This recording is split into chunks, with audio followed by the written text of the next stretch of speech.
ફેસબુકમાં copyright issue ઉપર વાત કરું છું.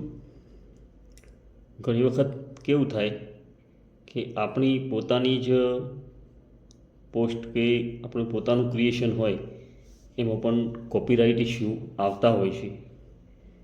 તો એનું મૂળ કારણ એ હોઈ શકે કે આપણે જ્યારે આપણો વિડીયો અથવા આપણી પોસ્ટ તૈયાર કરતા હોઈએ ત્યારે આજુબાજુમાં કોઈ નાનું સરખું પણ મ્યુઝિક જો આવી જતું હોય તો કોપીરાઇટનો ઇશ્યુ બનતો હોય છે.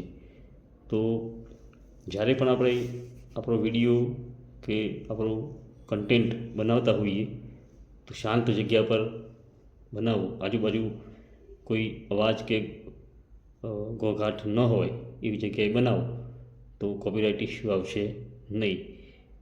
આવી બાબતો ખૂબ નાની હોય છે પણ કોપીરાઇટ એ લાગતું જ હોય છે.